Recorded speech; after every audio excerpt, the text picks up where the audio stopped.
कैला रज़िया साहिबा, सियासी इंतहा पसंदी की बात जो है वो बिलावल भुट्टो जरदारी ने भी की है। हमें कुछ उसकी झलकियां भी दिखाई देती हैं जब विजिट जाता है वहां पर, जो जबान एक तरफ से इस्तेमाल होती है, जो दूसरी तरफ से इस्तेमाल होती है। तो क्या ये दो एग्जेक्टिव्स आपस में लड़ रहे हैं? कैसे इस चीज़ को आप देखती हैं? बहुत शुक्रिया नैयर। और मुझे बड़ी खुशी है कि आज मेरे आपके साथ पहला प्रोग्राम है। और आपने जो अब ये वाली सहाफत शुरू की, आपको ये मुबारक हो। थैंक यू, बहुत और शुक्रिया। मैं ये कहना चाहती हूँ कि जहाँ तक वजीर आला कीर्ति का लाहौर या पंजाब आना था, वो उनकी एक पॉलिटिकल मूव थी, उसमें कोई हर्ज नहीं था। और जहाँ तक बात है कि दोनों तरफ से जबान कैसे इस्तेमाल हुई, ये एक बहुत ही एक संजीदा बात है। और देखें, जब सियासी इंतहा पसंदी की बात की जा रही है तो उसकी वजह यही है कि अगर हम किसी सूबे में हमारी पार्टी की गवर्नमेंट है, थोड़ा सा हमें इसको समझना चाहिए। जिस पार्टी की भी जिस सूबे में गवर्नमेंट है, उसका काम है कि सूबे के मामलात को आइन के हिसाब से देखना ठीक है। और किसी का आना जाना जो है उसको समझना। ये नहीं कि कोई सैलाब में आया है तो कसूर नहीं जा सकते, फलानी जगह नहीं जा सकते, या इधर आए हैं तो ये देखने आए। ये बातें भी नहीं होनी चाहिए। इस वक्त हमारा मुल्क जो है वो बहुत, जो हम कह रहे हैं ना कि सियासी इंतहा पसंदी नहीं, ना सिर्फ हर तरह की इंतहा पसंदी है। अब देखें कि हमारी बच्चियों को जो है वो खुदकुश बनाया जा रहा है, हमारी बच्चियों को वरगला के बाहर निकाला जा रहा है, हमारी पर्देदार बच्चियों को जो है वो इस्तेमाल किया जा रहा है। इससे पहले भी जो यूनिवर्सिटी ऑफ कराची के सामने लास्ट में बच्ची जो है वो उसने चाइनीज पे अटैक किया था और वो खुद हलाक हुई थी, वो भी बाकायदा पर्दापोश थी।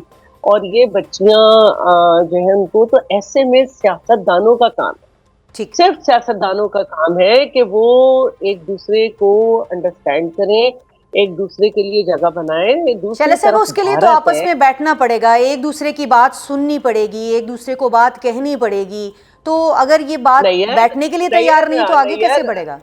एक जी। मिनट नैयर, बैठना जब होगा जब हम ये छोटी छोटी बातों पे गोलाबारी खत्म करें, कि हम जो है अपनी हुकूमत से जिन सूबों में उनको अपनी टेरिटरी समझ के बिहेव ना करें, चाहे सिंध हो, चाहे केपी हो, चाहे पंजाब हो।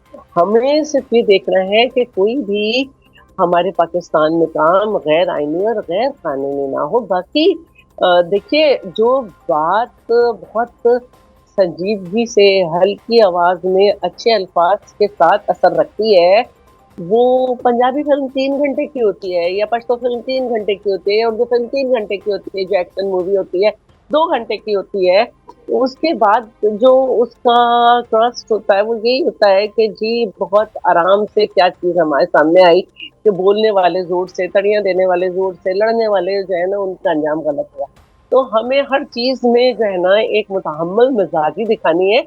एक तरफ हमारे भारत बिल्कुल खुला खड़ा है, और उसके अलावा ठीक। ऐसी कुव्वतें हमारे मुल्क में हैं जो नए नए मशवरे दे रही हैं पॉलिटिकल पार्टीज के खिलाफ कि क्या करना चाहिए, पॉलिटिकल पार्टीज को खत्म कर देना चाहिए, फलाना को ये कर देना चाहिए। तो ऐसे में पॉलिटिकल पार्टीज को सोचना होगा, एक दफा फिर एमआरडी का माहौल पैदा करना होगा, एक दफा फिर जो है बहुत सारे माहौल पैदा ठीक है। करने होंगे, क्योंकि आपका काम पॉलिटिकल सिस्टम को बचाना है पहले। हुमायूं मोहम्मद साहब, आपकी तरफ आऊंगी। ये पॉलिटिकल सिस्टम को बचाने वाली बात की जा रही है, लेकिन इस तरफ दोनों तरफ जो माहौल है, विफाक से कुछ बेहतरी हमें दिखाई दे रही थी पहले कि विफाक के साथ अब पीटीआई के मामलात कुछ बेहतरी की तरफ शायद जाना शुरू हो जाए, क्योंकि आफरीदी साहब की जो लैंग्वेज थी वो थोड़ी और बेहतर होना शुरू हो गई थी, आपस में कुछ बातचीत की बात नज़र आ रही थी। लेकिन वो जो जैसे शैला साहिबा कह रही हैं, यहाँ पर कोई हैप्पीली एवर आफ्टर हमें दिखाई नहीं दे रहा, क्योंकि अभी ये जो खत वाला एपिसोड हो गया, दौरे वाला एपिसोड हो गया, तो उसके बाद तो अब कुछ मामलात और ख़राब हो रहे हैं। आपको क्या लग रहा है? देखिए नैयर जी, मैं आपको एक बात बताता हूँ। अब अगर हम लोग सबके सामने सरेआम आके झूठ बोलना शुरू कर दे तो फिर उसका इलाज कुछ नहीं है। जो शख्स दूर से मुंह के सामने झूठ बोल दे या दूर से गाली दे दे, आप उसका कुछ नहीं कर सकते। ठीक है। अब आपने जो खत का जिक्र किया वो तो एंडिंग थी ना। मुझे एक बात बताएं, सबसे पहले ये जो कहा गया था कि ये चीफ मिनिस्टर साहब है और उनके साथ जंगली लोग आ जाते, ये किसने कहा था? क्या उससे पहले पाकिस्तान तहरीक इंसाफ के किसी भी शख्स ने कुछ बात की थी? नहीं की थी। उसके बाद ये अभी यहाँ बैठ के कह रही हैं, शुमाइला साहबा कह रही हैं कि चक्री में धुंध की वजह से बंद हो गया था। आपने वो फुटेजेस देखी है? वहां पे एंटी राइट्स वाले जो पुलिस वाले थे वो क्यों थे? क्या वो धुंध पर हटा रहे थे? क्यों झूठ बोलते हैं? उसके बाद जब जैसे वो बता हिफाजत रहे के थे लिए आगे थे के, ना, चीफ मिनिस्टर साहब आ रहे थे। खुदा का खौफ करे, झूठ कब बोले? खुदा का खौफ करे। हिफाजत के लिए आपने उनको नहीं तो उनके चीफ रास्ते मिनिस्टर रोक को दिए थे, हम हिफाजत के लिए। चीफ मिनिस्टर साहब को हम इसी तरह ही छोड़ देते एक हैं। मिनट है, जरा मुझे बोल लेने दे जरा। चीफ मैं मिनिस्टर खामोश साहब रहा को था कोई आपकी बात हिफाजत पे। की कोई आप जरूरत जरा नहीं है। खामोश रहे। Allow me to say whatever हमारे साहब, मैं आपकी तरफ आती हूँ, जरा मेहमद साहब उसके को बाद बात सेकंड बात बताए, जहां रास्ते में जाते हैं वहां पे सारे के सारे, जैसे आपने कहा, रेस्ट एरियाज जो है जितने भी थे वो बंद कर दिए थे। फूड स्ट्रीट इन्होंने बंद कर दी थी क्योंकि वहां पे चीफ मिनिस्टर साहब जो थे वो कहते हैं मैं खाना खाने जाता हूं। अच्छा, खुद ये जाते हैं तो जिस तरीके से इन लोगों ने अपने वहां पे वो ड्रामे शरामे किए होते, भाई हमें जाने देते, हम तो अवामी लोग हैं। आप लोग अवामी नहीं है, हम तो अवामी लोग हैं, हम तो हर जगह पे जाते हैं। नंबर 2, आपने देखा होगा कि चीफ मिनिस्टर साहब को पंजाब असेंबली के अंदर जाने नहीं दिया जा रहा था। नहीं, लेकिन जिनके पास फिर ये लोग पासेस कहते थे हैं उनको कि- तो एंटर होने दिया गया था ना मेमन साहब। आप देखिए, अब खुद आपने यहाँ सेनेट देखा में कि होते हैं, किस यहाँ तरह- पासेस के आपने बगैर तो देखा- नहीं जाने आपने देते। देखा किस तरीके से रोका जा रहा था आगे जाके, किस तरीके से तरीकाकार उनके की साथ गलती की बर्ताव बात था। हो सकती है, लेकिन ये पासेस ना होना एक अलग रियलिटी है।